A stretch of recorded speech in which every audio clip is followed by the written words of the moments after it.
Police constable পর্যায়ে নিয়োগের দুটি তালিকা সংগ্রহ করে টিম 360 ডিগ্রি। তালিকায় দেখা যায় ঢাকা জেলার কেরানীগঞ্জ এবং ধামরাই উপজেলার কয়েকটি গ্রামে শত শত নিয়ে বিশাল এক আবাসন প্রকল্প গড়েছেন অতিরিক্ত ডিআইজি গাজী মোহাম্মদ মোজাম্মেল হক। নাম দিয়েছেন আনন্দ পুলিশ হাউজিং সোসাইটি। অথচ এই প্রকল্পের সাথে পুলিশ বাহিনীর ছাত্র জনতার আন্দোলন দমাতে পুলিশকে 25 কোটি টাকা দিয়েছিলেন সদ্য ক্ষমতাচ্যুত প্রধানমন্ত্রী শেখ হাসিনা। 3 আগস্ট হাসিনার কাছ থেকে ওই টাকা এনে নিজের কক্ষে রেখেছিলেন পুলিশের বিশেষ শাখার সাবেক প্রধান মনিরুল ইসলাম। কিন্তু আসসালামু আলাইকুম বন্ধুরা, সবাই কেমন আছেন? আশা করি অনেক অনেক ভালো আছেন। সুপ্রিয় দর্শক শ্রোতা, শুরু থেকে কয়েকটি ভিডিও ক্লিপের অংশ দেখেছেন। আশা করি আপনারা একে একে বুঝতে পারেন নাই কিছুই। প্রিয় দর্শক, আজকে আপনাদেরকে পুরো বুঝিয়ে দেব এবং আজকের এই ভিডিওগুলো যারা দেখার জন্য প্লে করেছেন সবাইকে অনুরোধ করব ধৈর্য সহকারে কন্টিনিউ করবেন। কারণ আমি অনেক ভিডিওতে বলেছিলাম যে আমাদের দেশে অবৈধ পুলিশ আছে এবং আমাদের দেশের ভারতীয় পুলিশ ভরা। প্রিয় দর্শক, আপনারা অনেক সময় অনেকেই কমেন্ট করে আমাকে জানাতেন যে অবৈধ পুলিশ থাকলে তো আমরা জানতাম। প্রিয় দর্শক, এখন আজকের এই ভিডিওতে আপনারা জানতে পারবেন যে বাংলাদেশে ঠিক কত হাজার নকল পুলিশ, নকল ভুয়া পুলিশ ছিল এবং ভারতীয় দালাল ছিল। প্রিয় দর্শক, ভারত থেকে আসা 87,000 নকল ভুয়া পুলিশ ছিল, যার কোনো বৈধতা বাংলাদেশে ছিল না। প্রিয় দর্শক, আপনারা আশ্চর্য হয়ে যাবেন, তারা বাংলাদেশের বিভিন্ন গ্রামে তারা ঠিকানা দিছে, কিন্তু ঠিকানা জাল করেছে এবং ভোটার আইডি কার্ড শনাক্ত করতে যে এই টিম 360 ডিগ্রি তারা ঘটনাটি জানতে পেরেছে যে এখানে একই গ্রামে 750 পুলিশের চাকরি কিভাবে নিয়োগ পায়। একটা গ্রামে সাধারণত কয় হাজার লোক থাকে, তারই মধ্যে একই গ্রাম থেকে 750 পুলিশ নিয়োগ কিভাবে পায়। এই ঘটনাটি যখন তদন্ত গেল তখন যায় দেখে যে ঘটনার পুরোটাই উল্টা। এটা হচ্ছে ঢাকা কেরানীগঞ্জে। আপনারা ভিডিওতে পুরো বিস্তারিত দেখলে বুঝতে পারবেন। তখন আপনাদের আইডিয়া হবে যে বিগত সরকারের আমলে যে সমস্ত পুলিশ প্রশাসন উগ্রপন্থী হয়ে কাজ করেছে এবং ধর্মীয় ব্যাপারে আঘাত এনেছে শুধুমাত্র এই ধরনের পুলিশদের জন্য। তার কারণ বাংলাদেশে তাদেরকে কোনো বৈধতা দেওয়া হয়েছিল না, শুধুমাত্র তারা অবৈধভাবে কাজ করেছিল। তারা তো এই দেশের নাগরিকত্ব ছিল না। প্রিয় দর্শক, এই ভারত থেকে ভারতের জনসংখ্যা বাংলাদেশে এসে বা নাগরিকত্ব পেয়ে যে চাকরি করলো পুলিশ প্রশাসনের এবং বিভিন্ন সময় আমাদের দেশের ধর্মীয় ব্যাপারে আঘাত আনতো এরা। তা চলুন আমরা সেই গুরুত্বপূর্ণ ভিডিওটি দেখি। যার আগে ছোট্ট করে একটি রিকোয়েস্ট করবো, আমার চ্যানেলে নতুন বন্ধু হয়ে থাকেন, ভালো লাগলে চ্যানেলটিকে সাবস্ক্রাইব করুন। পুলিশ কনস্টেবল পর্যায়ে নিয়োগের দুটি তালিকা সংগ্রহ করে টিম 360 ডিগ্রি। তালিকায় দেখা যায় ঢাকা জেলার কেরানীগঞ্জ এবং ধামরাই উপজেলার কয়েকটি গ্রামে শত শত তরুণ পুলিশের নিয়োগ পেয়েছেন। আমরা এই নিয়োগ প্রক্রিয়া যাচাই করে দেখতে চাই। অনুসন্ধানের শুরুতেই আমাদের গন্তব্য কেরানীগঞ্জের চরকুন্দুলিয়া গ্রামে। ঢাকা মাওয়া মহাসড়ক ঘেঁষা এই গ্রামের বাসিন্দা 5 শতাধিক, ঘরবাড়ি আছে 200-র মতো। অথচ এই গ্রাম থেকেই পুলিশে নিয়োগ পেয়েছেন 186 জন। ছোট্ট এই গ্রাম থেকে পুলিশের এত সংখ্যক লোকের চাকরি গ্রামবাসীর মনেও সন্দেহ তৈরি করে। ধলেশ্বরী সেতু থেকে নামতেই দেখা হলো গ্রামের বাসিন্দা মুস্তাফিজুর রহমান রিপনের সাথে। কিন্তু যেটুকু নাম প্রায় 150 লোক নাম আমার বলছেন, কিন্তু একটা লোক আমি চিনি না। শুরুতেই ধাক্কা খেতে হলো। যে গ্রাম থেকে 186 জন পুলিশের নিয়োগ পেয়েছেন তাদের কাউকে চিনছেন না চরকুন্দলিয়ার মানুষ।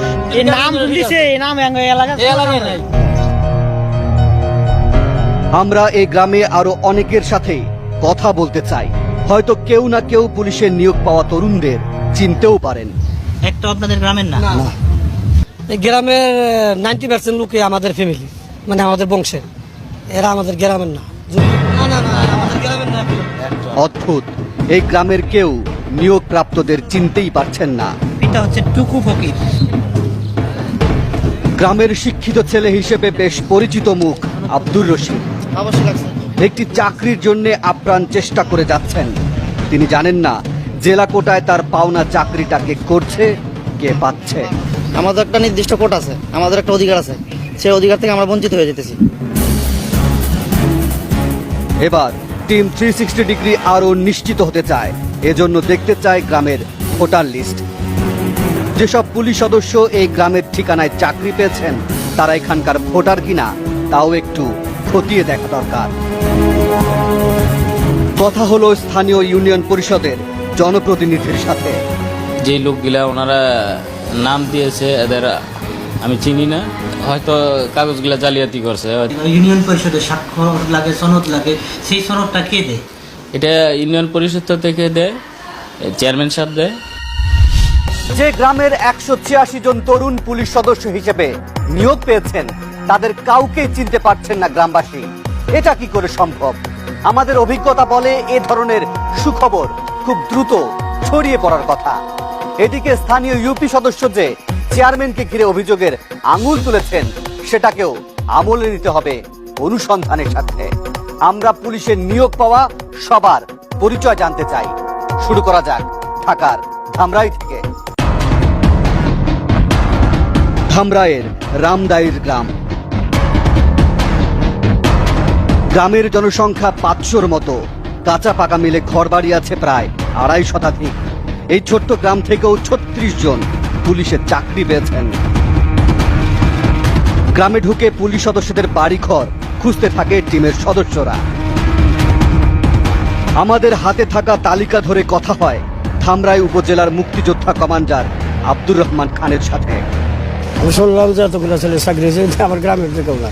এটা শুধু আজকে না, আমি এর আগেও জানি আর বিভিন্ন ডিপার্টমেন্টে আরও এরকম 2-4টা ওই চিঠিপত্র আসে যে দেখা যায় যে তাদের সুপ্রিয় দর্শক শ্রোতা, এতক্ষণে আপনারা যে ভিডিও ক্লিপগুলো দেখেছেন আশা করি হয়তো আপনাদের ভালো লেগেছে। প্রিয় দর্শক, এখন আপনাদের সাথে আরো একটি ভিডিও ক্লিপ শেয়ার করব। আমাদের সাবেক পুলিশ কর্মকর্তারা, বিগত দিনে সরকারের আমলে পুলিশ প্রশাসন ছিল। প্রিয় দর্শক, ইতিমধ্যে আপনারা যে ভিডিও ক্লিপ অংশতে দেখেছেন 400 একর জায়গা, এক দাগে 400 একর জায়গা, এই জায়গাগুলো কিনা হয়েছিল। এই পুলিশ কমিশনার কিনছিল যে পুলিশ বিশাল পুলিশ পরিকল্পনার যে একটি উদাহরণ, এটা আপনারা ইতিমধ্যে হয়তো অনেকেই বুঝছেন। এখানে সমিতির নাম দিয়ে, অর্থাৎ পুলিশ প্রশাসনদের যে পুলিশ গার্ড, কিন্তু এখানে উনি যে কাজগুলো করেছে আসলে পুলিশের কোনো শান্তি রক্ষার কোনো নামগন্ধই নাই। ওনার নিজের ব্যক্তিগত হিসাবে এই জায়গাটি ক্রয় করে। এবং এখানে আরো কিছু কথা এবং তথ্য জানা গেছে যে যে সমস্ত মানুষের জায়গা নিছে এবং জমি নিছে তাদের বৈধ কাগজপত্র নিয়ে অবৈধ করে, অর্থাৎ ক্ষমতার অপব্যবহার করে এই পুলিশ বাহিনী কিভাবে সাধারণ মানুষ থেকে এই জায়গাগুলো তুলে নেছে।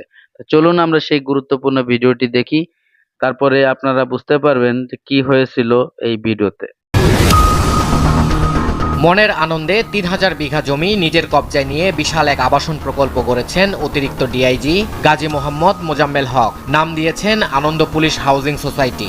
অথচ এই প্রকল্পের সাথে পুলিশ বাহিনীর সম্পৃক্ততা নেই। নাম আনন্দ হলেও এই প্রকল্প গড়ে তোলার নেপথ্যে আনন্দের লেশমাত্র খুঁজে পাওয়া যায়নি, বরং এর মাটিতে মিশে আছে কয়েক হাজার নির্যাতিত মানুষের কান্নার নোনা জল।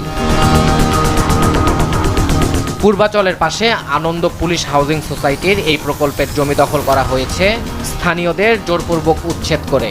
ভয় দেখিয়ে বা রিমান্ডে দিয়ে বলপূর্বক লিখে নেওয়া হয়েছে তাদের জমি। কাউকে জমির নামমাত্র মূল্য দেওয়া হয়েছে, অনেকে সেটুকুও পায়নি। বিনা টাকায় সই করিয়ে নেওয়া হয়েছে জমি বিক্রির দলিল। নানা অপকৌশলে বিপুল বিত্তের পাহাড় গড়া হাজারো অপকর্মের হোতা গাজী মোহাম্মদ মোজাম্মেল হক। অবৈধভাবে আর অপকৌশলের জোরে অতিরিক্ত ডিআইজির পদ বাগিয়ে নেওয়া কে এই মোজাম্মেল? 1997 সালে 17তম বিসিএসে নিয়োগ পেয়ে পুলিশের সহকারী কমিশনার হিসাবে চাকরি জীবন শুরু করেন গাজী মোহাম্মদ মোজাম্মেল হক। এখন তিনি পুলিশ হেডকোয়ার্টার্সে অতিরিক্ত ডিআইজি পদে কর্মরত। সরকারি চাকরির এই স্পর্শকাতর পদে থেকেই সম্পূর্ণ বেআইনিভাবে তিনি মেতে ওঠেন ব্যবসা বাণিজ্যে। গড়ে তুলেছেন আনন্দ প্রপার্টিজ লিমিটেড নামের একটি কোম্পানি, যার ব্যবস্থাপনা পরিচালক তার স্ত্রী ফারজানা মোজাম্মেল, আর মোজাম্মেল নিজে অন্যতম এক পরিচালক। ভয় দেখিয়ে জমি দখল করতে প্রচার চালানো হয়েছে যে পূর্বাচলের পাশে আনন্দ পুলিশ হাউজিং সোসাইটি নামের এই প্রকল্পটি আনন্দ পুলিশ পরিবার বহুমুখী সমবায় সমিতির। পুলিশের এ ধরনের কোনো সমবায় সমিতি নেই। পুলিশ বাহিনীর নাম ভাঙিয়ে সাধারণ মানুষের জমি দখল করে এই প্রকল্পের মালিক আনন্দ প্রপার্টিজ লিমিটেড। আর এই প্রকল্পে আনন্দ প্রপার্টিজের দখলে নেয়া বিক্রয়যোগ্য সম্পদের পরিমাণ প্রায় 6,650 কোটি টাকা। অতিরিক্ত ডিআইজি গাজী মোহাম্মদ মোজাম্মেল হক এই বিপুল সম্পদের মালিকানা নিয়ে আইনের মারপ্যাচ এড়াতে স্ত্রী ফারজানা মোজাম্মেলকে বানিয়েছেন আনন্দ প্রপার্টিজের এমডি। নিজে পরিচালক হয়ে থেকেছেন কিছুটা আড়ালে। তবে জমি কেনা বেচায় বরাবরই পর্দার সামনে আসেন অতিরিক্ত ডিআইজি মোজাম্মেল হক। প্রকল্পের পরিচালক হিসেবে নথিপত্রে সইও করেন তিনি। মোজাম্মেল আর ফারজানার আনন্দ প্রপার্টিজ লিমিটেড নিবন্ধিত হয় 2013 সালের 16 জুন, নম্বর C109716। নিবন্ধিত মূলধন 3 কোটি টাকা। এই কোম্পানির 15,000 শেয়ারের মধ্যে 13,500-এর মালিকানা তার, যা মোট শেয়ারের 90%। বাকি 1,500 শেয়ারের মালিক হলেন খায়রুল আলম ও শহীদুল ইসলাম নামের দুই ব্যক্তি। এই দুজনকে প্রতিষ্ঠানের মালিকানায় দেখানো হলেও মূলত তারা প্রতিষ্ঠানটির কর্মচারী। মাত্র 3 কোটি টাকা নিবন্ধিত মূলধন নিয়ে যাত্রা শুরু করা এই কোম্পানির দখলে থাকা শুধুমাত্র পূর্বাচল সংলগ্ন প্রকল্পের জমির দামই এখন প্রায় 6,650 কোটি টাকা। স্থানীয়দের মধ্যে আতঙ্ক ছড়িয়ে প্রায় 3,000 বিঘা জমি কবজা করলেও ভূমি অফিসের নথি বলছে প্রকল্পের খারিজ করা জমির পরিমাণ 400 বিঘা। আবার এই 400 বিঘা জমি নিয়েও রয়েছে মামলা। প্রায় 250 ভুক্তভোগী এই জমির মালিকানা দাবি করে মামলা করেছেন। আবাসন প্রকল্পের জমিতে মিশে আছে অনেক নির্যাতিত মানুষের চোখের জল। বাজার মূল্যের চেয়ে অনেক কমে নামমাত্র মূল্যে জমির মালিকানা লিখে নিয়েছেন মোজাম্মেল। জমি কবজা করতে কাউকে রিমান্ডে নিয়ে নির্যাতনও করেছেন। রূপগঞ্জের আবাসন প্রকল্প যেখানে গড়ে উঠেছে সেখানে একসময় বসত ভিটা এবং বিশাল মাছের খামার ছিল স্থানীয় বাসিন্দাদের। এখন তার খামারের কোনো চিহ্নই নেই। জমিগুলো কবজায় নিয়েছেন অতিরিক্ত ডিআইজি মোজাম্মেল। জমি রক্ষায় স্থানীয় প্রশাসন থেকে পুলিশের সর্বোচ্চ পর্যায় পর্যন্ত অভিযোগ করেও কোনো সুফল পায়নি এলাকাবাসী। অভাব এখন তাদের নিত্যদিনের সঙ্গী। ইফতেখার রেজা, দেশ টিভি, ঢাকা। কি আশ্চর্যজনক ঘটনা! পুলিশকে খুশি করার জন্য ছাত্র জনতার উপরে গুলি চালাতে অতি আগ্রহ করে পুলিশ গুলি চালাবে, এই কারণে পুলিশকে খুশি করার জন্য 25,000 কোটি টাকা দেওয়া হয়েছিল। এটা করেছিল সাবেক প্রধানমন্ত্রী শেখ হাসিনা এবং অতিরিক্ত ডিআইজি মনিরুল ইসলামকে এই টাকাগুলো দেওয়া হয়েছিল। প্রিয় দর্শক, গত 3 আগস্ট এই টাকাগুলো দেওয়া হয় আর বলা হয় যাতে ছাত্র জনতা উচ্চ গলায় কথা না বলতে পারে এবং 3 জনের বেশি এক জায়গায় জড়ো হতে না পারে। পুলিশ প্রশাসনকে এমন ক্ষমতা দিয়ে দেয়, ক্ষমতার অপব্যবহার করতে তাদেরকে বাধ্য করতে হয়। প্রিয় দর্শক, যেমনটি নির্দেশ দিছিল সাবেক প্রধানমন্ত্রী, তেমনটি নির্দেশ দিছিল স্বরাষ্ট্র মন্ত্রণালয় এবং স্বরাষ্ট্রমন্ত্রীর কারণে এই হাজার হাজার ছাত্র জনতার উপরে কিভাবে পাখির মতো গুলি করে তাদেরকে হত্যা করা হয়েছে শুধুমাত্র একটি অর্ডারে। প্রিয় দর্শক, একজন স্বাভাবিক এবং সাধারণ কর্মচারী এবং সরকার প্রধান যদি কোনো অর্ডার করে তাহলে তাদের অর্ডার অবশ্যই মানা হবে এবং সাধারণ জনগণের উপরে যদি যারা গুলি চালাতে নিষেধ করবে, যারা গুলি করতে নিষেধ করবে, তারাই যদি অনুমতি দিয়ে দেয় তাহলে ওখানে হিংস্র বাঘের মতো সাধারণ পুলিশ বাহিনী ঝাঁপিয়ে পড়ছিল। বিগত দিনে আমরা দেখেছি। তো চলুন আমরা সেই ঘটনাটি জানি আরো কি হয়েছিল এই ভিডিওতে। ছাত্র জনতার আন্দোলন দমাতে পুলিশকে 25 কোটি টাকা দিয়েছিলেন সদ্য ক্ষমতাচ্যুত প্রধানমন্ত্রী শেখ হাসিনা। 3 আগস্ট হাসিনার কাছ থেকে ওই টাকা এনে নিজের কক্ষে রেখেছিলেন পুলিশের বিশেষ শাখার সাবেক প্রধান মনিরুল ইসলাম। কিন্তু সেই অর্থ বিতরণের আগেই 5 আগস্ট গণ অভ্যুত্থানের মুখে পালিয়ে যান হাসিনা। ওই দিন থেকেই আর অফিসেও যাননি মনিরুল।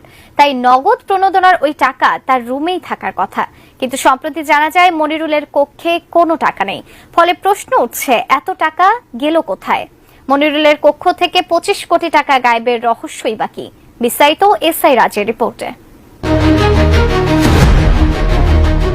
পুলিশের বিশেষ শাখার সাবেক প্রধান অতিরিক্ত আইজি মনিরুল ইসলামের কক্ষ থেকে 25 কোটি টাকা লুট হওয়া নিয়ে খোদ পুলিশেই চলছে তোলপাড়। টাকা গায়েবের রহস্য উদ্ঘাটনে তদন্তে নেমেছে 4 সদস্যের কমিটি। অভিযোগ রয়েছে বৈষম্য বিরোধী আন্দোলন দমাতে শেখ হাসিনার কাছ থেকে 25 কোটি টাকা এনে নিজের অফিসেই রাখেন সদ্য বিদায়ী এসবি প্রধান মনিরুল ইসলাম। কিন্তু সেই টাকা খরচের আগেই ছাত্র জনতার আন্দোলনের মুখে প্রধানমন্ত্রীর পদ থেকে দেশ ছেড়ে পালিয়ে যান শেখ হাসিনা। ওই দিন থেকেই অফিসে যান না মনিরুল। তবে তার কক্ষে 25 কোটি টাকা নগদ থাকার কথা জানতেন এসবি ও পুলিশের কয়েক কর্মকর্তা। এদিকে চাঞ্চল্যকর এ ঘটনার তদন্তে পুলিশ সদর দফতর থেকে 4 সদস্যের একটি তদন্ত কমিটি গঠন করা হয়েছে। এরই মধ্যে ঘটনাস্থল পরিদর্শন, আলামত সংগ্রহ ও সংশ্লিষ্ট কর্মকর্তাদের সাক্ষ্য নিয়েছে তদন্ত কমিটি। এসবি কার্যালয়ের সিসি ক্যামেরা বন্ধ কেন, মনিরুলের কক্ষে কার কার প্রবেশাধিকার ছিল, কারা সেদিন প্রবেশ করেছিল, টাকা আদৌ কত ছিল, সরিয়েছে মূলত কারা, এসব প্রশ্নের সমাধান খুঁজছে তদন্ত কমিটি। অন্যদিকে ঘটনা তদন্তে কাজ শুরু করেছে সিআইডির ফরেনসিক টিমও। ঘটনার রহস্য উদ্ধারে নেওয়া হচ্ছে বিশেষজ্ঞ মতামত। তদন্ত সংশ্লিষ্টরা বলছেন, এই টাকার রহস্য এবং গায়েবের ঘটনায় এরই মধ্যে কয়েকজনকে সন্দেহের তালিকায় রাখা হয়েছে। এসবি সূত্রে জানা গেছে, আঙুলের ছাপ দিয়ে এসবি প্রধানের কক্ষে ঢোকার প্রবেশাধিকার ছিল দপ্তরের 5 জনের। 7 আগস্টের পর তাদের প্রত্যেকের সেই প্রবেশাধিকার লক করে দেন এক কর্মকর্তা। ওই কর্মকর্তার তত্ত্বাবধানেই টাকা সরানো হয় বলে সন্দেহ করা হচ্ছে।